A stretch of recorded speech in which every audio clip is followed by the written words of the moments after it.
Jadi daripada tajuk ni kita dah dapat tahu salah satu ciri yang terbaik bagi seorang suami adalah romantik.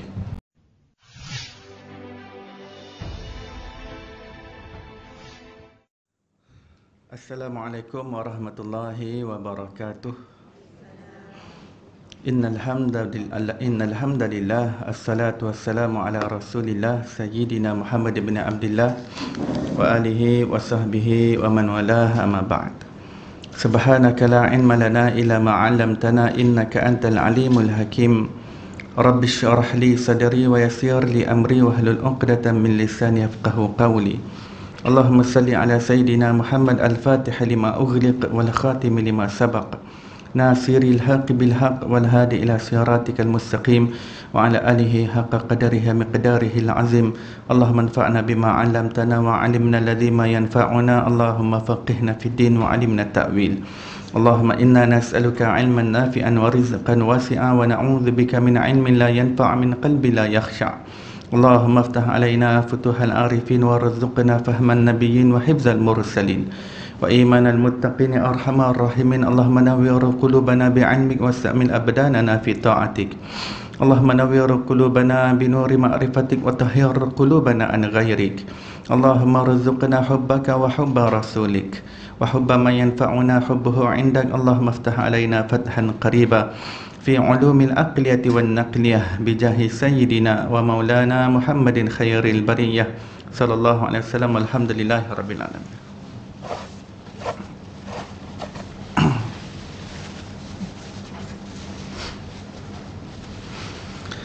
Alhamdulillah, segala puji bagi Allah Subhanahu Wa Taala, pencipta tujuh petala langit dan tujuh petala bumi dan segala perbendaharaan yang berada di antaranya. Selawat dan salam ke atas Nabi junjungan besar kita, kekasih kita Nabi Muhammad sallallahu alaihi wasallam, dan ke atas ahli keluarga baginda, dan ke atas para sahabatnya, dan ke atas mereka yang mengikuti jalan mereka yang terdahulu dengan cara yang terbaik sehingga hari kiamat. Alhamdulillah, muslimin musliman yang dirahmati Allah Subhanahu Wa Taala, syukur kita pada pagi duha yang berbahagia ini kita diizinkan Allah untuk berada dalam majlis ilmu, untuk kita sama-sama menyambung diskusi buku Hasab yang di dalamnya terkandung nasihat-nasihat dan mutiara kalam daripada para masyayikh, daripada para wali Allah, daripada para habaib, yang dapat insya-Allah menyuluh kehidupan kita menuju Allah Subhanahu Wa Taala, yang memberikan kita ilmu insya-Allah yang bermanfaat berkenaan dengan seluk-beluk hati seorang insan untuk mencapai pengenalan kepada Allah Subhanahu Wa Taala. Mari kita bacakan ummul kitab dan hadiahkan kepada mereka dengan niat mudah-mudahan Allah kurniakan kita keberkatan ilmu, dikurniakan kefahaman zahir dan batin, dan dicurahkan ke dalam dada kita seperti mana yang telah dilimpahkan ke dalam dada beliau. Wa ila hadratin nabiyil mustafa sallallahu alaihi wasallam. Al-Fatihah. A'udzubillahi minasyaitonir rajim. Bismillahirrahmanirrahim. Alhamdulillahi rabbil alamin, arrahmanir rahim, maliki yaumiddin, iyyaka na'budu wa iyyaka nasta'in, ihdinas siratal mustaqim, siratal ladzina an'amta 'alaihim ghairil maghdubi 'alaihim waladdallin. Amin. Baik, kita berada pada tajuk yang terakhir dalam buku ini, iaitu Rasulullah sallallahu alaihi wasallam suami romantik. Jadi daripada tajuk ni kita dah dapat tahu salah satu ciri yang terbaik bagi seorang suami adalah romantik, ya. Kerana Rasulullah adalah suami yang terbaik, dan oleh kerana Rasulullah adalah seorang yang romantik, maka untuk menjadi romantik adalah sesuatu yang terbaik untuk suami, ya. Untuk tidak menjadi romantik adalah sesuatu yang tidak digemari. Sesuatu yang digemari, sesuatu yang ianya menjadi ciri Rasulullah, ianya menjadi kriteria Rasulullah sallallahu alaihi wasallam.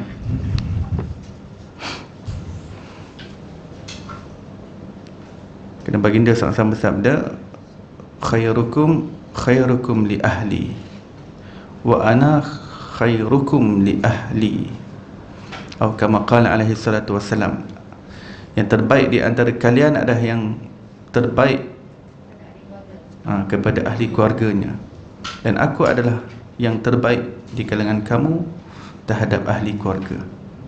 Ya. Jadi bagaimana Rasulullah sallallahu alaihi wasallam melayani isterinya, bagaimana Rasulullah menggauli isterinya, bagaimana Rasulullah menyikapi isterinya, dan bagaimana Rasulullah menyantuni isterinya.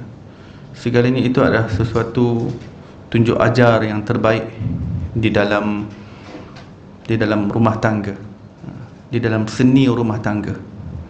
Ya. Ya, Rasulullah ini suri tauladan untuk segala-galanya. Ya. Siapa nak jadi pemimpin, nak jadi pemimpin yang terbaik, lihatlah contohnya pada Rasulullah. Nak jadi bapa yang terbaik, lihatlah contohnya pada Rasulullah. Nak menjadi suami yang terbaik, lihatlah pada Rasulullah sallallahu alaihi wasallam. Nak jadi guru yang terbaik, nak jadi pendakwah yang terbaik, semua ada pada diri Rasulullah sallallahu alaihi wasallam. Menjadi hamba Allah yang terbaik, menjadi khalifah Allah yang terbaik, semuanya itu terdapat pada diri Nabi Muhammad sallallahu alaihi wasallam. Ya. Baik, kita lihat dalam sebuah riwayat di dalam Dalailun Nubuwah, itu silap tu, Ad-Dalail Nubuwah, sepatutnya alif al kat situ di Nubuwah, patutnya Dalail An-Nubuwah, Dalailun Nubuwah, oleh Imam Abu Nu'aim dengan sanad daripada Imam Bukhari dan Imam Ibnu Khuzaimah, bukan Khuzaina, Khuzaimah sepatutnya, Imam Ibnu Khuzaimah. Suatu ketika Rasulullah sallallahu alaihi wasallam sedang duduk dalam sebuah ruangan bersama Sayyidatina Aisyah radhiyallahu anha sambil memperbaiki sepatunya. Suasananya romantis sekali. Aisyah radhiyallahu anha memandang wajah Nabi yang diberkati dan dilihatnya peluh keluar dari dahi baginda. Aisyah radhiyallahu anha berasa takjub dengan keagungan baginda sehingga dia pun menatapnya begitu lama hingga akhirnya Nabi menyadari akan hal itu. Tanyanya kepada Aisyah, ada apa? Dia menjawab, jika Abu Bukair Al-Huthali, sang penyair melihatmu, dia akan segera tahu bahawa puisi yang ditulisnya itu pasti untukmu. Rasulullah bertanya apa yang dia katakan. Aisyah menjawab, Abu Bukair. Abu Bukair ni seorang penyair hebat di dunia Arab zaman tu, ataupun sebelum zaman Rasulullah. Ya.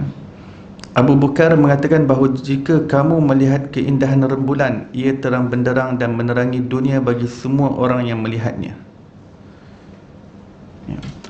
Kerana dalam riwayat tu, Sayyidatina Aisyah beliau lihat peluh Rasulullah tu macam sinaran mutiara, kan? Indah, macam sinaran mutiara yang sedang mengalir jatuh di dahi Rasulullah sallallahu alaihi wasallam. Ya. Dalam riwayat yang lain, walaupun dengan sanad yang dhaif, tetapi ulama menerima untuk menerima riwayat dhaif dalam hal sirah, dalam hal kelebihan Rasulullah SAW. Kerana yang dhaif itu bukan daripada segi hadis itu, tetapi dari segi riwayat. Ya, jadi setiap hadis dhaif mempunyai kemungkinan besar ianya adalah benar. Sebab tu ulama tetap mengamalkan hadis dhaif. Orang zaman sekarang ni tak faham kepada makna hadis dhaif tu, seolah-olah hadis dhaif ni macam palsu, jadi dibuang begitu. Ya, ini hadis dhaif ni, kita kongsi amalan dalam WhatsApp, ada orang, ini hadis dhaif ni, ustaz tu kata hadis dhaif. Okey, hadis dhaif, so what? Maksudnya adakah nak bagi tahu hadis dhaif tu maksudnya jangan amalkan? Itu bukan pendekatan para ulama Ahlussunnah wal Jamaah. Ulama Ahlussunnah wal Jamaah kumpulkan hadis dhaif untuk diamalkan. Hadis dhaif bukan untuk ditinggalkan, bukan untuk di-reject, bukan untuk ditolak.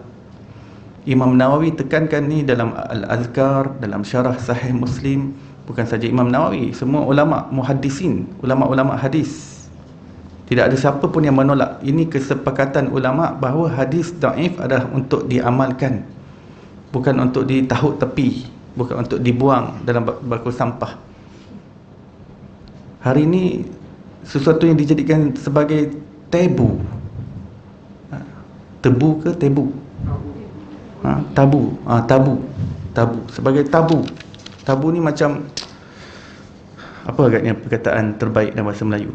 Tabu. Suatu yang trauma kan? Bukan trauma. Suatu yang pantang nenek moyang. Begitu.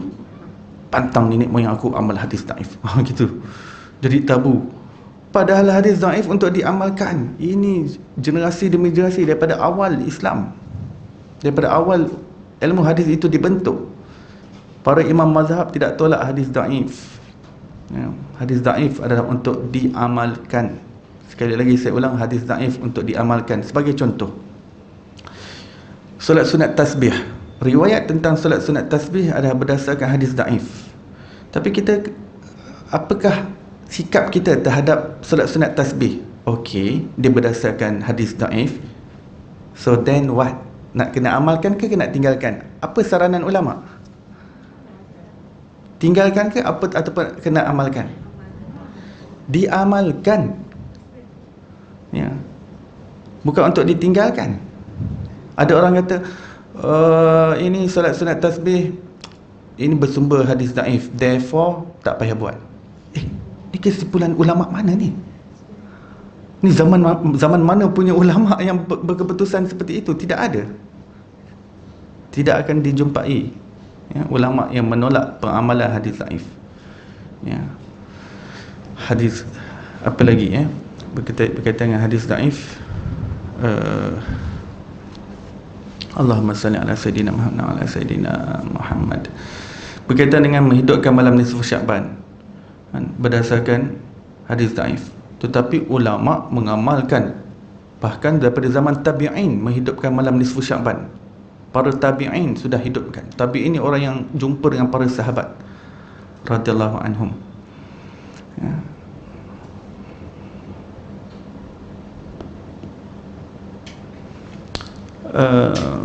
Kemudian hadis jawab bersin pun berdasarkan hadis daif. Alhamdulillah, dijawab yarhamkallah. Jadi jawab yarhamkallah tu okey, dia berdasarkan hadis daif, tapi nak diamalkan ke jangan diamalkan? Diamalkan. Jadi kalau orang bersin yarhamkallah, jadi tak perlu orang kata itu hadis daif tu, kenapa nak kena amalkan? Yang ulama strict, yang ulama tegas dalam hal hadis daif adalah bila ianya berkaitan dengan akidah. Berkaitan dengan akidah, biasanya hadis daif memang tidak dipakai. Tapi untuk berkaitan dengan takarrub, berkaitan dengan pendekatan diri kepada Allah, selagi mana kandungan hadis itu tidak menyalahi apa-apa dalam syariat, maka yang terbaik adalah diamalkan. Kerana kalau tak ada hadis daif pun, kita digalakkan untuk berlumba-lumba untuk beramal. Jadi ulama kata kalau ada hadis daif, dia lebih kuat lagi. Walaupun namanya daif, perkataan daif tu yang ramai orang terperangkap di situ. Padahal daif tu istilah dalam technicality ilmu tu. Dia bukan berkaitan lafaz hadis, dia berkaitan dengan periwayatan. Dia ada satu ilmu di belakangnya yang rumit. Ilmu tu sangat rumit. Dipanggil ilmu periwayatan, naratif kan, naratif hadis, berkaitan dengan itu. Contohnya ada salah seorang perawi tu, dia dalam sanad riwayat tu dia dapat tahu bahawa ketika usia tua dia punya hafalan agak lemah, katakan. Itu sudah boleh menyebabkan hadis tu jadi daif. Jadi ini hanya sebagai suatu metodologi lah ulama hadis letak. Tapi daripada segi peramalan, itu sebenarnya dalam ruang lingkup ulama fiqah. Jadi ulama fiqah akan ada skop ataupun perbincangannya yang tersendiri, lain daripada bagaimana para muhaddisin treat hadis. Jadi ulama fiqh ni dia lebih luas, kerana yang penting apakah perkara yang boleh diamalkan oleh umat manusia. Kalau macam muhaddisin, ahli hadis, dia nak tengok ini daif ke tak daif ke. Tapi ulama fiqh nak tengok, nak persembahkan apa yang boleh manusia buat, yang boleh dapat pahala. Jadi bila benda tu baik, maka ulama fiqh namakan benda tu sunnah. Dalam bahasa Melayu kita panggil sunat. Benda-benda sunat. Kalau buat dapat pahala, kalau tinggalkan tak dapat apa-apa. Itulah kita kena ambil definisi tu. Ada yang memaknai sunnah tu dengan hadis. Maksud sunnah tu hadis. Maksudnya nak amalkan sunnah, kena amalkan apa yang ada dalam hadis. Itu sebenarnya bukan definisi untuk kita masyarakat awam. Itu sunnah dengan definisi hadis itu dipakai oleh ulama muhaddisin yang panggil sunnah itu sebagai hadis, sebab ruang lingkup kajian mereka hadis. Tapi kita, ruang lingkup kita bukan kajian hadis. Kita nak tinggal amalkan apa yang ulama bagi tahu kita. Kita nak tinggal amalkan dia, kan? Walaupun tanpa kita tahu dalil dia. Dan mengamalkan tanpa mengetahui dalil tak menjejaskan mutu ibadah kita. Macam kita solat subuh, kan, kita doa kunut, kan, kita baca doa kunut. Siapa yang meriwayatkan hadis berkenaan doa kunut tu? Kita baca doa kunut daripada kecil dah ni. Baik, satu riwayat yang kita tahu tentang doa kunut, siapa periwayat dia? Maksudnya siapa sahabat Nabi? Pertama sekali, siapa sahabat Nabi yang meriwayatkan hadis doa kunut tu?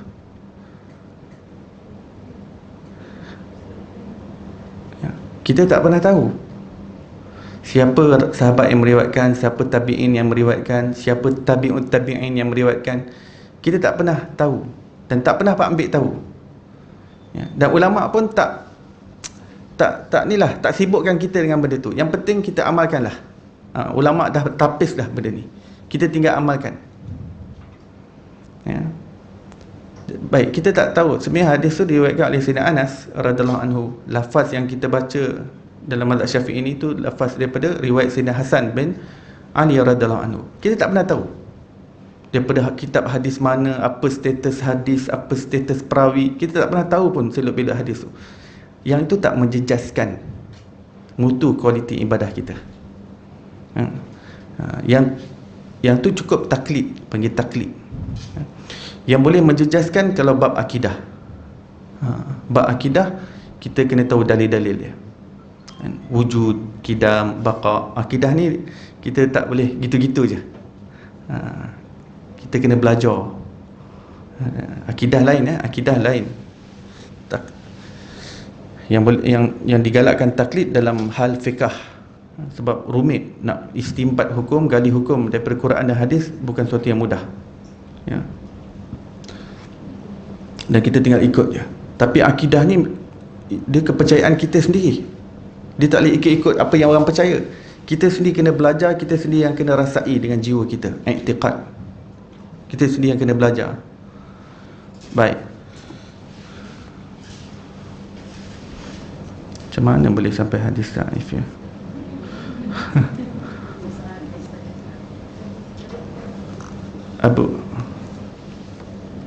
Ya, saya nak kata tadi, satu hadis lagi daripada riwayat Sayyidina Aisyah, dengan hadis dengan riwayat dhaif tapi yang diterima oleh ulama, bahawa pada satu ketika Sayyidina Aisyah sedang menjahit di dalam rumahnya pada waktu malam. Tiba-tiba pelitanya terpadam. Pelitanya terpadam dan jarum pula terjatuh. Dia meraba-raba di atas lantainya, cari tak jumpa mana.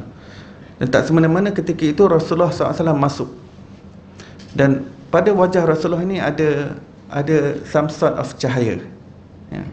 Sampai cahaya yang keluar ada pada wajah Rasulullah SAW, Sayyidatina Aisyah boleh nampak kilauan jarum tadi yang jatuh di atas tanah, ya. Sampai Sayyidatina Aisyah dapat ambil, beliau mengatakan, "Ya Rasulullah, betapa bersinarnya wajahmu." Maka kemudian Rasulullah menjawab, "Wailul liman la yarani yaumal qiyamah." Wahai Aisyah, ya benar, dan sangat malang orang yang tidak dapat melihatku ketika di hari kiamat nanti. Maka Siti Aisyah bertanya, ya Rasulullah, siapakah orang yang malang itu, yang terhalang untuk melihatmu? Beliau Rasul menjawab, iaitu orang yang apabila namaku disebut dan dia tidak berselawat ke atasku. Bila nama Nabi Muhammad sallallahu alaihi wasallam disebut, kita pun sallallahu alaihi wasallam.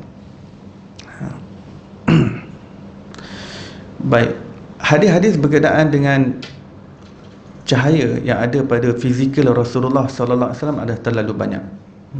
Kalau kita belajar Syama'il Tirmizi, di dalamnya terkandung pelbagai riwayat yang sahabat apabila nak gambarkan tentang rupa paras Nabi sallallahu alaihi wasallam, mereka pasti akan memasukkan gambaran sisi kecahayaan Nabi sallallahu alaihi wasallam. Seri wajah Nabi itu seolah-olah ada suatu sinaran cahaya. Bila kita sebut cahaya di sini, jangan kita bayangkan macam mentol menyala gitu. Sebab kadang-kadang kita ni literal macam spotlight ke macam sudah. Maksudnya cahaya yang sesuai dengan kemanusiaan, kan? Cahaya yang sesuai dengan kemanusiaan. Alangkah zaman kita ni, kalau kita tengok ada orang soleh tu, nampak cahaya muka dia. Kalau itu taruh umat Nabi SAW, ini kalau lagi Rasulullah sallallahu alaihi wasallam. Baik.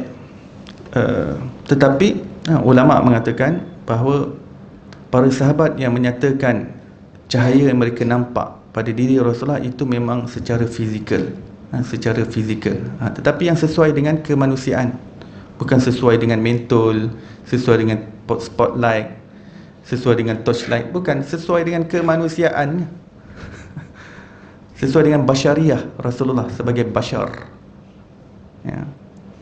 Baik, antara hadis-hadis tersebut, pertamanya adalah daripada segi moyang-moyang Nabi SAW. Daripada Nabi Adam AS, beliau telah melihat kesan itu pada dahinya, kesan cahaya itu pada dahinya. Dan Nabi Adam diberitahu bahawa itu adalah cahaya Rasulullah, cahaya Nabi Muhammad sallallahu alaihi wasallam. Jadi apabila beliau bersama dengan Siti Hawa, dan ketika bergaul dengan beliau itu mengandungkan Nabi Syith, ketika itulah cahaya itu berpindah ke rahim Siti Hawa. Ketika mengandungkan Nabi Syith, Nabi Syith adalah anak yang terakhir, tak silap saya. Ini satu-satunya anak yang dilahirkan bukan secara kembar. Yang lain semua kembar. Kakak-kakak, abang-abang Nabi Syith semuanya kembar-kembar, semua lahir kembar. Yang anak pertama kan Qabil, yang kedua Habil, semua kembar. Anak Nabi Adam semua 41 orang. Jadi 20 kelahiran yang pertama semuanya kembar, yang ke-21 tu tunggal. Yang itulah daripada keturunan Nabi Syith, itulah lahirnya nanti Nabi Muhammad sallallahu alaihi wasallam. Jadi bila Nabi Adam melihat, Nabi Adam, beliau dapat melihat agak banyak generasi beliau. Beliau meninggal, beliau sempat melihat mungkin dalam 9 atau 10 generasi. Sebab ketika beliau turun di dunia, beliau sempat berumur 1000 tahun. Dan 1000 tahun ni memang ketika beliau meninggal tu dah jadi suatu komuniti yang besar. Depan beliau ni satu komuniti yang besar. Di riwayat kata Nabi Adam ni sentiasa duduk dengan anak, cucu, cicit, piut, miut, keberapa. Atuk ni bukan daripada planet ni. Daripada mana tau? Atuk ni dengan nenek ni daripada alam tinggi, kayangan syurga. Ya tu? Ya, bukan daripada sini. Lepas tu apa cerita tu? Kena tipu dek syaitan.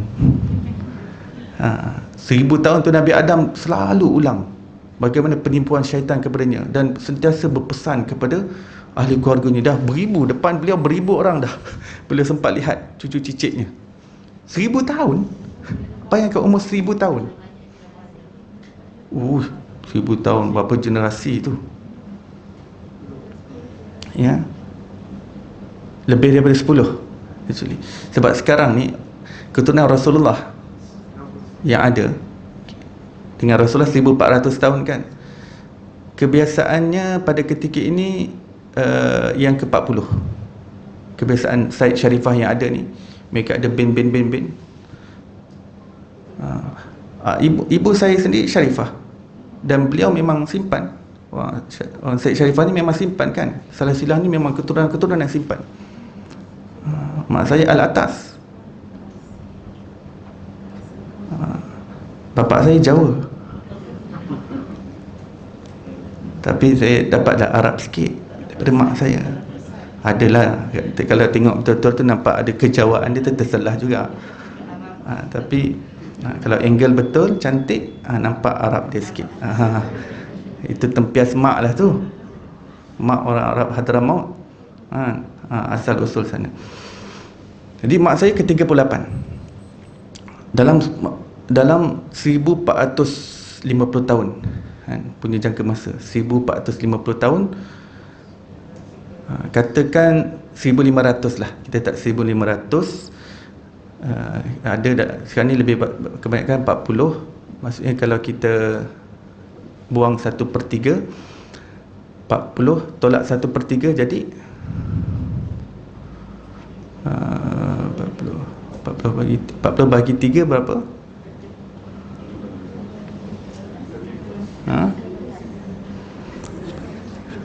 10, 11, 12, 15 ya. 12 lebih kurang 12 ya. Okey, 12. 40 tolak 12, 40 tolak 12 dalam 28. Maksudnya Nabi Adam at least mungkin sampai 30 generasi, sebab orang zaman dulu lebih kahwin lebih awal kan. Orang zaman dulu lebih awal kahwin. Mungkin Nabi Adam, sebab sebelum ni saya cuba figure out je 1000 tahun tu dalam 10 orang. Sekarang ni baru saya terfikir untuk nak figure out betul-betul, maksudnya lebih daripada 10 generasi ya.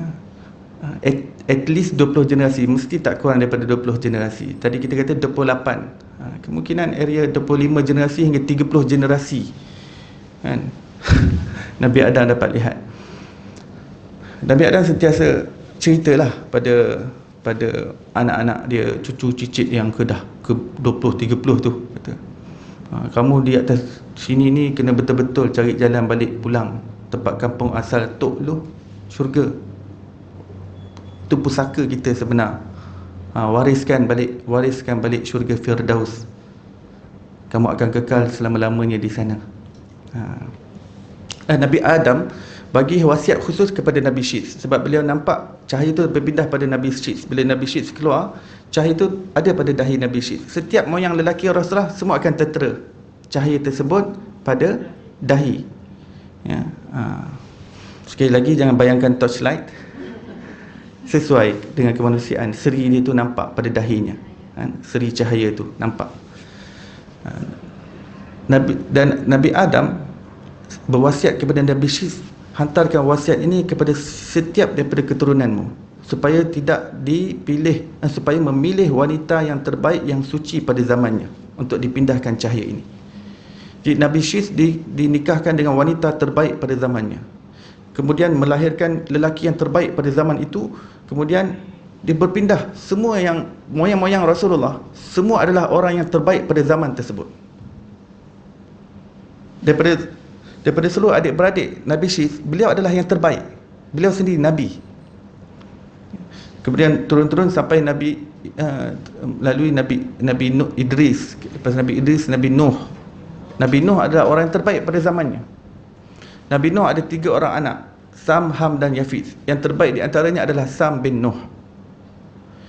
Dan daripada keturunan Sam ni keluar keturunan Rasulullah. Daripada Sam ni keturunan Nabi Ibrahim. Nabi Ibrahim adalah orang terbaik pada zamannya. Kemudian Nabi Ibrahim ada anak, Nabi Ishaq dan Nabi Ismail. Antara keduanya, ulama kata Nabi Ismail adalah yang terlebih baik lagi. Dan Nabi Ismail ni keluarkan nanti keturunan Quraisy, Arab Quraisy, keturunan Arab, dan akhirnya ada Quraisy. Ini adalah kabilah yang terbaik daripada bangsa Arab, penghulu kepada seluruh bangsa Arab, Quraisy. Dan daripada Quraisy ni yang terbaik keluar daripadanya, kemudian ni Bani Hashim pun jadi penghulu Mekah juga, Bani Hashim ya. Daripada Bani Hashim lah lahirnya Nabi Muhammad sallallahu alaihi wasallam. Semua moyang-moyang Nabi kalau kita kaji, semuanya adalah orang yang hebat-hebat. Semua orang yang hebat-hebat, ya.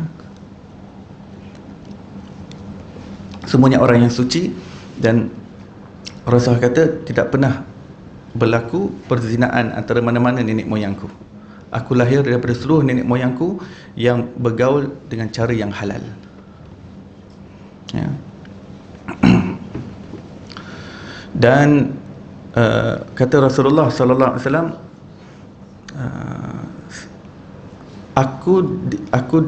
aku keluar daripada seluruh cabang-cabang moyangku yang terbaik di antara yang lain-lain.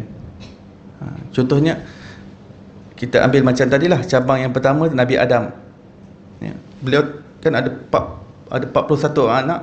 Cabang yang terbaik yang Nabi Syith tadi, ya. Kemudian Nabi Ibrahim, beliau ada cabang di situ, anaknya ke arah sini Nabi Ismail, sini Nabi Ishaq. Yang terbaik antara keduanya adalah Nabi Ismail, ya. Dan kemudian sampai kepada Abdul Muttalib, atuk Rasulullah. Datuk Abdul Muttalib mempunyai ramai anak. Ada Abu Lahab, ada Hamzah, ada Abbas, ada Abdullah. Yang terbaik di kalangan mereka Abdullah. Abdullah ni punya baik, orang Arab semua sayang kepada Abdullah. Kalau siapa-siapa nak bunuh Abdullah ni, orang Arab semua sanggup bergadai, ambillah anak kami, jangan korbankan ni Abdullah, jangan apa-apakan Abdullah. Punya sayang, memang terbaik, ya. Sampailah Rasulullah SAW lahir. Cahaya itu sentiasa dilihat kepada moyang, sampai kepada Abdullah, ya. Abdullah pada asalnya, sebelum nikah itu ada satu orang perempuan Yahudi Ahlul Kitab. Sebab dia cek kitab-kitab terdahulu, kata ciri-ciri Nabi akhir zaman tu akan berpindah cahaya itu pada moyang-moyang. Jadi nampak pada diri Abdullah kesan cahaya itu, dan perempuan itu ingin menikahi dia. Dan diberitahu pada ahli keluarga, minta tolong hantar rombongan Minang kepada Abdullah nak nikah dengan dia. Tapi ketika dalam persiapan tu, Abdullah lalu lintas di suatu jalan dan perempuan tadi ternampak, dan dia terus tak jadi nak kahwin. Dia kata pada ahli keluarga dia, cancel, tak payah nak hantar rombongan Minang dah, jumpa Abdul Muttalib tak perlu. Kenapa kamu yang sebelah ni berik ya? Sebab sebelah ni saya nampak ada cahaya padanya, dan hari ni saya dah tak nampak. Bila ahli keluarga cek, rupanya kemarin dia baru bernikah dengan Siti Aminah. Maksudnya dia dah menggauli Siti Aminah, cahaya tersebut dah masuk dalam rahim Siti Aminah. Siti Aminah mengandungkan Nabi SAW, dan sepanjang mengandung beliau tak rasa alahan, tak merasa mengidam, tak merasa berat macam mana orang mengandung, dan tak kembung pun perutnya, tak kembung. Dan Nabi dan Siti Aminah tak ada idea pun yang beliau mengandung, sebab tak ada kesan hamil. Cuma beliau didatangi mimpi. Datangi mimpi, ada lelaki bercahaya datang, kata, tahu tak kamu memikul, kamu mengandungkan penghulu alam. Dan cuma Siti Aminah kata, cuma apa yang aku perasan sepanjang ketika mengandungkan Muhammad ni adalah aku sentiasa melihat cahaya di hadapanku bersimpang siur, melintas lintas. Sampailah pada Ahad malam Isnin, waktu fajar, ya, sebelum fajar tu beliau sudah merasakan ada sesuatu yang ingin keluar daripada dirinya, ya. Ingin keluar, dan beliau rasa ada apa ini, dan beliau memanggil dua orang wanita Quraisy. Satu adalah Syifa, iaitu ibu pada Sayyidina Abdul Rahman bin Auf, dan yang kedua adalah Ummi Uthman, bukan Al-Affan, Ummi Uthman bin Abil As. Namanya tak disebutkan dalam riwayat, tapi dua orang wanita ni hadir dalam rumah Siti Aminah. Syifa mengatakan, masa aku mula masuk saja rumah tersebut, aku melihat seperti ada awan yang mengelilingi rumah tersebut, dan dalam rumah seperti ada kabus, seperti ada awan. Maksudnya malaikat sedang banyak ketika itu. Cuma malaikat tak dapat dilihat oleh Syifa. Biasanya dia memang nampak dalam kesan awan seperti itu, ya. Dan beliau nampak bingkisan-bingkisan cahaya dalam rumah Siti Aminah, dan beliau pun masuk dan melihat Siti Aminah sedang terbaring. Kata, "What's up Aminah? What's up?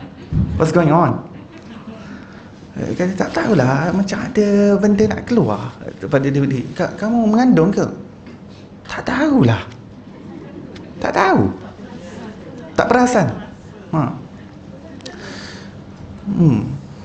Tapi terasa nak ni. Jadi dua wanita tengok Siti Aminah terbaring. Dan terbaring tu bukan terkangkang macam orang nak melahirkan, baring macam biasa. Dan qubaila fajrin, just few minutes before masuk waktu fajar, barulah dia terasa macam ada satu bentuk labor pain, tapi tak sakit. Cuma dia rasa ada sesuatu yang nak, ada satu pressure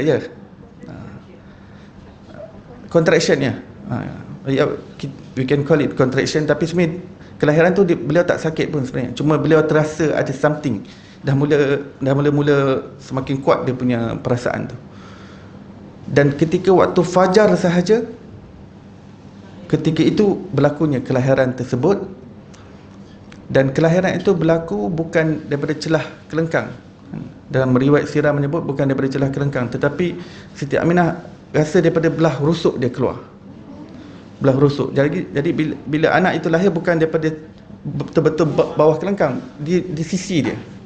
Di sisinya. Dan ketika itu mereka tak nampak macam mana kelahiran bayi itu terjadi, sebab waktu tu rumah tu bercahaya yang sangat terang benderang.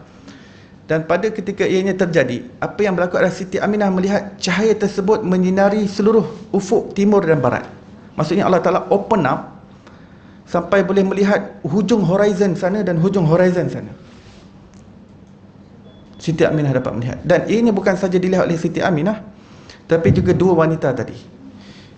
Beliau dah tak nampak tembok rumah tu dah, tapi beliau nampak keluasan cahaya tadi tiba-tiba menyinari seluruh. Dia nampak cakrawala ni terang benderang dengan cahaya yang keluar daripada Siti Aminah. Dan itu bukan, maksudnya itu sesuatu yang fizikal, sebab bukan saja Siti Aminah nampak, tapi dua wanita tadi nampak. Dua-dua menceritakan pengalaman masing-masing. Sebab dua-dua ni ibu kepada yang akhirnya menjadi sahabat Nabi SAW. Satu anaknya Sayyidina Abdul Rahman bin Auf, sahabat Nabi yang paling kaya sekali. Dan yang kedua adalah Sayyidina Uthman bin Abil As radhiyallahu anhu. Kemudian setelah dibukakan cahaya tersebut, kemudian di zoom depan Siti Aminah, bahawa cahaya ini menyinari pula istana-istana di Syam. Syam pada ketika itu di bawah pemerintahan Rom. Seolah-olah ia suatu gambaran yang suatu hari nanti kota-kota di Syam ni akan berada di bawah naungan bayi yang dilahirkan ni, sebab cahayanya menerangi di situ. Dan ianya bukan zoom itu bukan saja dilihat oleh Siti Aminah, juga dilihat oleh Syifa. Jadi at least kita tahu bidan yang sambut kelahiran Rasulullah sallallahu alaihi wasallam. Siapa nama bidan yang sambut kita? At least anak kita tahulah kan, bidan. Tapi anak kita mungkin dia tak nak beritahu siapa bidan yang sambut dia. Tapi tentang Rasulullah ni memang tepi inci. Rekod berkenaan dengan beliau tepi inci, sebab tokoh besar, figure besar dalam sejarah kemanusiaan yang Allah telah ciptakan. Dan ketika cahaya mula reda dan mereka dah mula dapat nampak lihat, barulah mereka nampak ada seorang bayi. Aminah is a boy. Kan, ada bayi yang sedang sujud. Lahir dalam keadaan sujud. Lahir dalam keadaan sujud. Riwayat menyebut dalam keadaan sujud dan mengangkat tiba-tiba mengangkat jari telunjuk dan mengucapkan dengan lidah yang fasih ucapan Allahu Akbaru kabira walhamdulillahi kathira wa subhanallahi bukratan wa asila. Bayi boleh bercakap sebenarnya, walaupun dah banyak berlaku Nabi Isa sendiri, tapi kita kena faham semua keistimewaan Nabi-Nabi Allah memang berikan kepada Nabi sallallahu alaihi wasallam. Semua keistimewaan Nabi Allah bagi pada Rasulullah sallallahu alaihi wasallam. Dan Syifa pun ambil, ya, melihat, berikan kepada Siti Aminah. Beliau melihat anak ini lahir tanpa tali pusat, bukan terputus tali pusat, tanpa tali pusat, tidak ada tali pusat. Itu yang pertama. Yang kedua, dalam keadaan sedia kala berkhatan. Dan yang ketiga, secara semula jadi matanya bercelak. Rasulullah ni sampai ke dewasa, sampai meninggal pun memang mata beliau sentiasa nampak bercelak. Itu memang semula jadi pada Rasulullah sallallahu alaihi wasallam. Jadi apabila baginda tumbuh membesar dan menjadi nabi, ya, dan para sahabat sentiasa menceritakan, kami kalau seperti Sayyidina Abu Hurairah, beliau mengatakan, apabila aku melihat wajah Rasulullah, seolah-olah matahari beredar di hadapan muka Rasulullah, cahayanya tu seolah-olah matahari begitu dekat, sampai macam bercahaya wajah Rasulullah, seperti matahari beredar depan. Sebab tu para sahabat sentiasa umpamakan wajah Rasulullah macam rembulan, macam bulan yang purnama. Sebab bulan ni dia menerima cahaya daripada matahari, ya. Jadi wajah bulan ni dia ada simbol keindahan orang zaman dahulu, kan? Orang zaman dulu tak ada TV, tak ada lampu neon, tengah malam gelita sekali nampak bulatan yang cantik macam tu, itu semua simbol keindahan dengan cahaya yang meredupkan. Itulah cahaya Rasulullah SAW. Badar, itu dipanggil sebagai Badar, Al-Badrul Munir, ya. Purnama, rembulan, yang lengkap, cantik, indah. Tala'al badru alaina, telah terbit Badar, bulan purnama, kepada kami. Kadang-kadang ada sahabat, seperti riwayat daripada Sayyidatina Ar-Rabi' binti Muawwidh bin Afra radhiyallahu anha, dalam Sunan Ad-Darimi menyatakan bahawa apabila aku nampak Rasulullah kalau muncul, seolah-olah matahari terbit. Ya. Dan Sayyidina Anas bin Malik yang merupakan orang Madinah, ya, beliau menunggu kedatangan Rasulullah SAW. Beliau mengatakan, aku dapat membezakan ton warna Madinah sebelum Rasulullah masuk Madinah dan selepas Rasulullah masuk. Sebab Sayyidina Anas ada waktu kedatangan Rasulullah dan wujud ketika Rasulullah wafat. Dan Sayyidina Anas menjadi pembantu khusus Rasulullah SAW. Sayyidina Anas mengatakan, ketika Rasulullah mula sampai Madinah, kota Madinah ton warna dia lebih cerah daripada sebelum tu. Ini mukjizat Rasulullah SAW, ya. Kalau sebelum tu dia lebih malap dan sebagainya, tapi sepanjang Rasulullah berada di Madinah, sebab tu Madinah dipanggil Madinah Munawwarah. Ia benar, ulama mengatakan, Mullah Ali Qari dan ulama hadis yang mengatakan, ianya memang betul-betul secara fizikal, ton warna, kecerahan Madinah Munawwarah tu berbeza. Dan Sayyidina Anas juga dapat perhatikan ketika wafatnya Rasulullah SAW, ton warna kecerahan Madinah kembali kepada sebelum asalnya, yang sebelum Rasulullah sampai Madinah Munawwarah. Beliau dapat perhatikan dengan baik perkara tersebut, Sayyidina Anas. Beliau menjadi pembantu Rasulullah ketika hari pertama Rasulullah, minggu pertama Rasulullah sampai di Madinah, umur 10 tahun, sampailah Rasulullah wafat.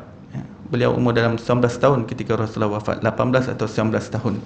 Walhasil, Sayyidina Abu Hurairah juga mengatakan, bila Rasulullah bercakap, seolah-olah kami nampak ada cahaya keluar daripada celah-celah gigi Rasulullah sallallahu alaihi wasallam, ya. Dan hadis-hadis yang seperti ini memang banyak, ya. Maksudnya Rasulullah ini daripada segi jasmaninya, daripada segi rohaninya, unsur yang dominan adalah cahaya, ya. Dan ianya tampak, dapat dilihat dengan mata kasar pada waktu yang diizinkan oleh Allah Subhanahu wa ta'ala, ya. Baik, kemudian Rasulullah SAW bangkit, balik cerita Siti Aisyah tadi dalam buku. Kemudian Rasulullah bangkit dan berjalan menuju Aisyah, mengucup dahinya di antara dua mata sambil berkata, demi Allah ya Aisyah, demikian juga kamu seperti itu bagiku dan bahkan lebih. Kalau kamu kata aku indah macam bulan, kamu pun cantik juga, kata Rasulullah. Maksudnya dia membalas pujian Siti Aisyah. Kan perempuan kan suka dipuji, lelaki pun suka. Tapi yang penting pandai balas. Jadi tak bertepuk sebelah tangan di situ. Itu romantik. I love you. Okay. Tapi kan I love you too. Jadi tak bertepuk sebelah tangan. Rasulullah SAW juga memberi nama manja kepada Siti Aisyah, iaitu Humaira, yang bererti yang kemerah-merahan. Baik, orang yang faham bahasa Arab saja dapat sense kemesraan yang ada pada Humaira. Sebab dalam bahasa Arab ini Humaira daripada isim tasghir. Isim tasghir ni isim yang menunjukkan sesuatu yang dikecilkan, yang dimanjakan, sesuatu yang suatu yang panggilan mesra, ya. Jadi Humaira daripada ahmar maksudnya merah. Daripada ahmar dikecilkan menjadi Humaira, maksudnya wahai si comel, si kecil comel lote merah, begitulah. Jadi orang yang faham bahasa Arab tu dia dapat lebih sense lah, sebab dia belajar isim tasghir. Jadi dia tahu apakah ciri-ciri apa yang terkandung dalam isim tasghir bila disebut Humaira tu. Jadi perasaan kefahaman kita lain kalau kita faham bahasa Arab, ya. Antara isim tasghir yang lain adalah seperti Husain daripada Hasan. Itu daripada wazan yang sama, neraca yang sama, fu'ail. Isim tasghir wazan dia fu'ail. Jadi semua jadi akan semua yang ditasghirkan, yang dikecilkan, semua akan jadi atas wazan fu'ail. Humair ataupun Humaira, Umair, Husain, semua jadi macam tu, ya. Bukair, sebelum ni kita baca Bukair. Kalau perempuan Bukaira. Mulaikah, daripada Malikah, Mulaikah. Huzaifah ataupun Huzaif. Tengok kepada muzakkar ataupun muannas, dia ada masculine dan juga feminine. Kalau feminine dia ada tamarbutah, kan?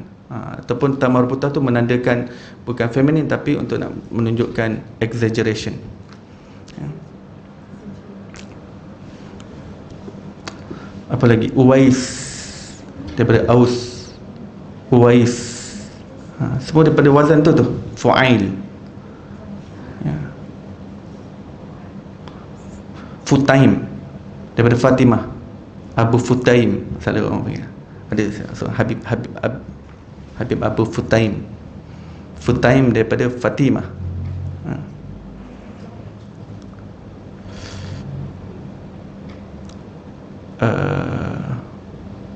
Kalau Ahmad daripada Humaid, ya.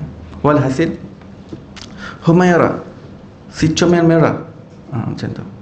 Selain itu, macam ni lah, maksudnya suami romantik tu dia panggil isteri dia dengan panggilan manja, Hani,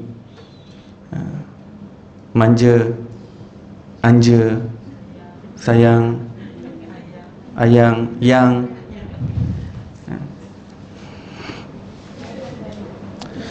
Selain itu, beliau memiliki julukan yang tidak kurang hebatnya, iaitu Habibatu Habibillah, yang terkasih daripada kekasih Allah. Sebab beliau isteri yang dicintai oleh Rasulullah sallallahu alaihi wasallam, ya. Sebenarnya isteri yang paling favourite Rasulullah sebenarnya adalah Sayyidah Khadijah. Ini memang tak boleh lawan. Ini tak boleh ada pertikaian. Memang dah tahu, kalau baca sirah kita dapat tahu tidak ada isteri yang paling disayangi oleh Rasulullah sebagaimana kasihnya pada Siti Khadijah radhiyallahu anha. Isteri pertama beliau, yang sepanjang pernikahan dengan Siti Khadijah beliau tak pernah menikah dengan yang lain, ya.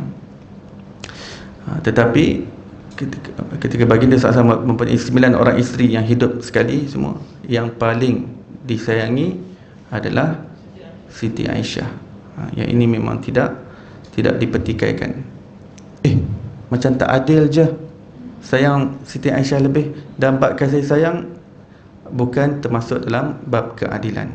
Bab keadilan adalah daripada segi pembahagian waktu, pembahagian malam ataupun nafkah dan sebagainya yang sesuai dengan masing-masing. Bab kasih sayang itu perasaan tak boleh dipaksakan sama rata semua. Wah, emosi boleh dibahagi-bahagikan.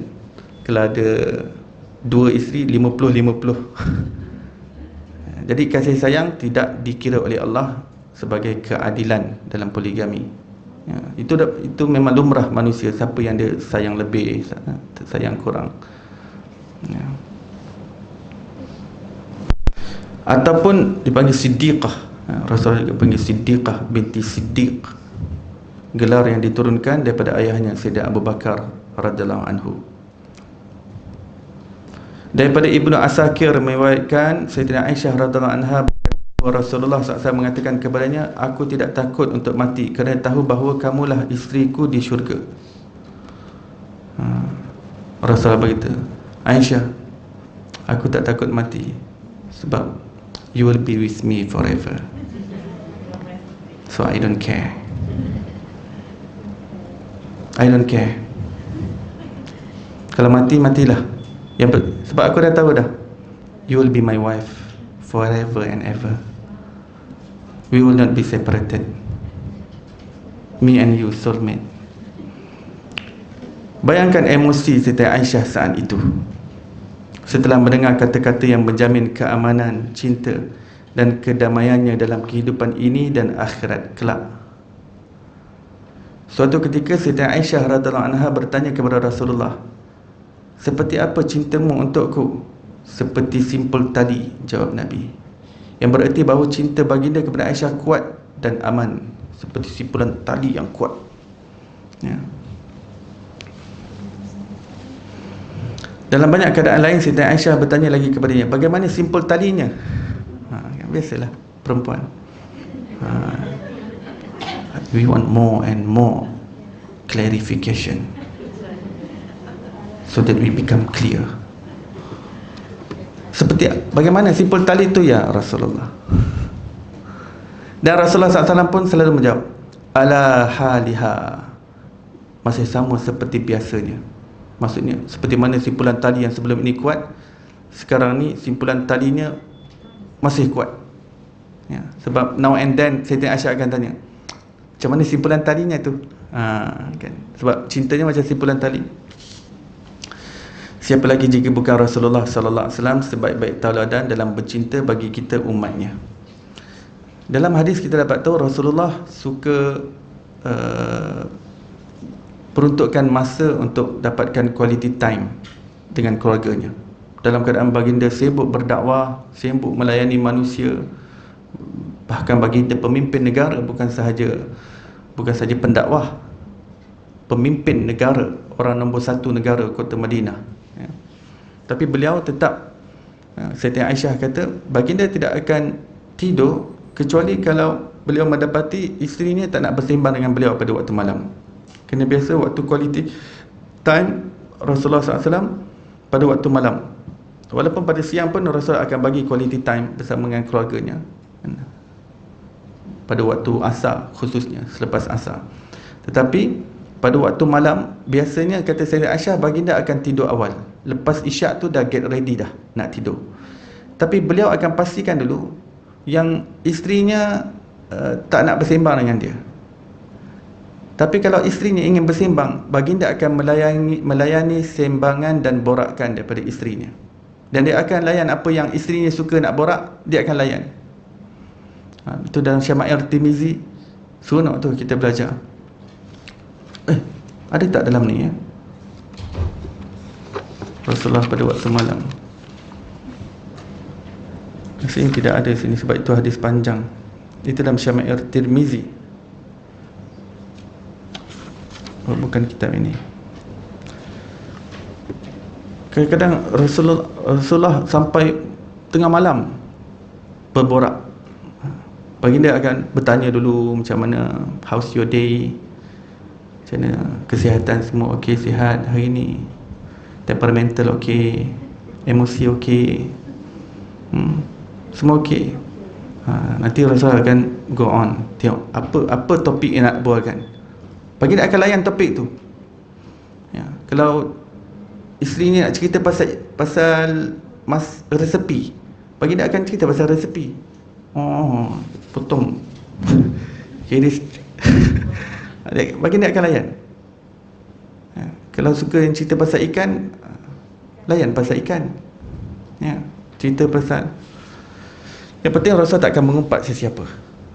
Kadang-kadang suami isteri ni kena berjaga. Jangan sampai seronok-seronok cerita laki bini, mengumpat orang sana, mengumpat orang sini. We can have quality time, tapi jangan sampai backbiting sesiapa. Jangan tohmah orang sana, jangan cerita keburukan orang lain. Cerita benda yang lain yang tak berkenaan dengan maruah orang lain. Isu semasa pun nanti mengumpat Rosmah pula, mengumpat Najib pula. Sama-sama suami isteri dah bankrupt nanti ke akhirat. Rosmah datang tuntut. Datin Sri Rosmah Mansur. Ya. Sebab saya tengok ramai orang yang nak bercerita. Sebab kita ada WhatsApp keluarga kita perit tengok orang nak cerita pasal Datuk Seri Najib, Datuk Seri Rosmah Mansur. Sudah cukup ke pahala nak kena tuntut? Dah banyak pahala. Ya. Seronok bini isteri, laki bini mengumpat. Ya Allah. Muflis, ya, Rasul kata muflis ke akhirat. Bawalah amal ibadah banyak pun, orang yang kamu umpat tu dah akan tuntut kamu. Kamu boleh jadi muflis habis. Bawalah tahajud kamu, duha kamu, solat fardu, Quran, tadarus. Kita tengok siapa yang boleh tuntut nanti ke akhirat. Siapa yang kamu mengumpat, keji semua, habis. Sebab mereka pun perlukan pahala ke akhirat.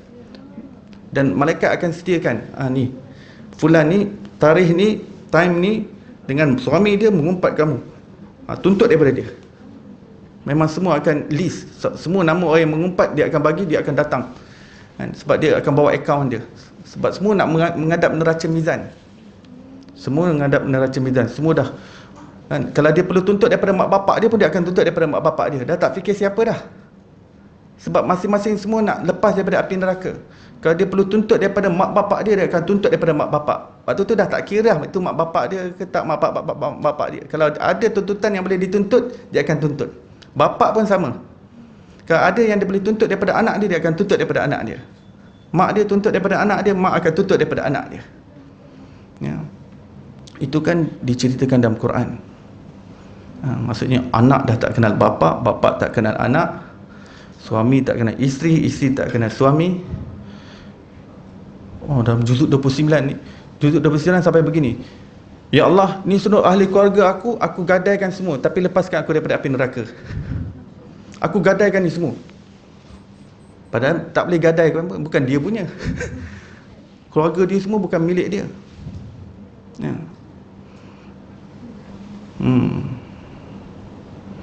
Itu juzuk 29. Surah Al-Haqqah ataupun surah Ma'arij, yang menceritakan dahsyatnya ketika itu manusia takut. Ini keluarga aku semua, aku gadaikan semua, tapi selamatkan aku daripada api neraka. Baik. Sayyidatina Aisyah cerita dalam Syama'il Tirmizi, kadang ada isteri Nabi yang suka cerita misteri-misteri. Rasulullah pun akan cerita benda-benda misteri. Macam hadis Ummu Salamah kan, Rasulullah cerita cerita bunian. Orang kena sembunyi dengan bunian. Itu dah Syama'il Tirmizi. Maksudnya Rasulullah melayan. Kadang ada orang suka macam baca mastika tu kan, baca kisah-kisah misteri. Orang Arab pun ada jenis macam tu. Dia ada yang isteri Rasulullah ni pun suka cerita-cerita mistik, cerita misteri. Rasulullah pun masuk. Maksudnya Rasulullah ni akan ngam dan kamcing. Itu romantiknya Rasulullah SAW. Ya. Kita jangan bayangkan Rasulullah ni setiap masa kena strik je. Takut pada Allah, takut neraka. Rasulullah orang yang paling takut pada Allah. Tapi Sayyidatina Aisyah kata, kalau masuk dalam rumah ni, baginda memang akan sentiasa santai saja. Kadang baginda masuk, nanti baginda akan letak kaki baginda atas peha, baginda akan belai, baginda akan usap, baginda akan gosok. Baginda sangat mementingkan quality time dan body contact. Body contact. Walaupun Rasulullah sudah usia tua, 50 tahun lebih, 60 tahun, tapi Baginda SAW sentiasa ada body contact. Ya. Rasulullah sedang bersama dengan Siti Safiyah radhiyallahu anha, salah seorang isterinya, atas unta. Unta kan jalan kedu. Lepas Siti Safiyah pun dah mula ngantuk, kan? Dah mula catching fish. Rasulullah tengok, Rasulullah cubit peha Siti Safiyah. Ngantuk ya? Pia, ngantuk, Pia. Bangunlah. Mungkin baginda nak borak. Kadang waktu driving ni kita nak borak dengan isteri semua. Isteri masuk kereta, cubit sikit. Yang lah cerita-cerita. Yang penting jangan mengumpat sesiapa. Cerita apa-apa. Ada satu cerita panjang dalam Syama'il Tirmizi. Hadis ni saya suka sangat. Ada tak kitab Syama'il Tirmizi sini di belakang tu? Kisah 11 orang wanita, kata Rasulullah. Kata, Aisyah, kau nak dengar cerita tak? Ni cerita malam. Bab dalam tu pun bab sembang malam. Bab sembang malam Rasulullah SAW. Pernah ada Syama'il tak? Pernah belajar tak di sini? Okey. Maksudnya kita dah belajar lah. 11 orang perempuan tu. Rasulullah kata, Aisyah, dulu kan ada 11 orang perempuan duduk sama-sama, masing-masing bersumpah untuk nak ceritakan tentang suami masing-masing. Masing-masing semua cerita pasal, sebenarnya Aisyah pun tak tahu cerita tu betul ke tak, betul terjadi ke tak, ataupun Rasulullah yang make up untuk nak jadikan sebagai sebuah cerita yang berpelajaran. Tapi memang penuh dengan pelajaran lah. Maksudnya kalau saya dipanggil buat kursus rumah tangga, guna 11 orang perempuan tu punya cerita dah cukup dah. Yang kita tak tahu pun betul-betul ke ada 11 orang perempuan berjumpa. Cerita masing-masing tentang suami aku kat luar macam singa, kat dalam rumah macam tikus. Macam-macam hikmah kita boleh keluarkan, kan? Kat luar macam unta yang disegani, dalam rumah macam citah yang sentiasa berselimut. Citah yang sentiasa berdengkur. Tapi banyak pelajaran. Walaupun nampak macam geli hati lah, kisah tu macam geli hati, kan? Tetapi subhanallah, banyak pelajaran. Maksudnya Rasulullah ni melayan, sembang, borak, kan? Quality time. Walaupun nampak macam tak berbual agama, tetapi bersama dengan isteri, melayan, kemesraan, itu sendiri ibadah. Walaupun Rasulullah cerita pasal bunyan, dalam wording hadis Rasulullah kata nama lelaki tu khurafat. Sebab tu orang-orang bila sebut cerita tentang bab bunyan-bunyan ni, cerita pasal khurafat, lelaki tu nama khurafat. Rasulullah kata nama dia khurafat. Jadi khurafat ni pun macam lah, ada cerita dia lah dalam Syama'il Tirmizi Rasulullah. Jadi demikian betapa romantiknya Rasulullah SAW. Kalau kita perhatikan hadis, kriteria romantik itu yang pertama sekali saya sebutkan tadi, quality time bersama dengan pasangannya. Dan kadang-kadang Rasulullah ajak makan luar. Kadang Rasulullah kata, okey, hari ni aku ajak makan kat luar, ajak isterinya makan somewhere kat dalam garden kurma apa semua, rumah sahabat yang ada kurma, jadi masak kambing semua sana. Kadang-kadang Rasulullah bersama Siti Aisyah kata, jom malam-malam kita round ronda kota Madinah ya, pusing-pusing ya. Quality time.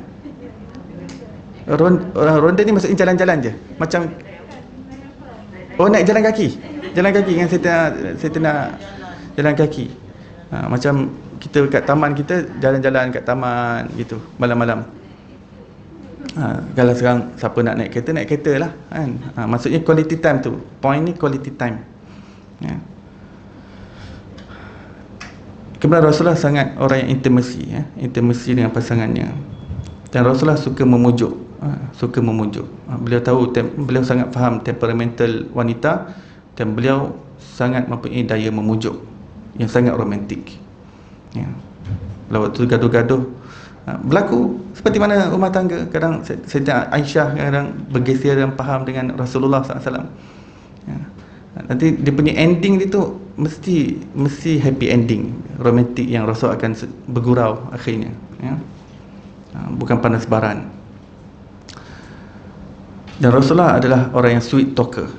Kalau bercakap, Rasulullah akan orang yang manis macam menanam tebu di tepi bibir. Dapat pandai tarik hati.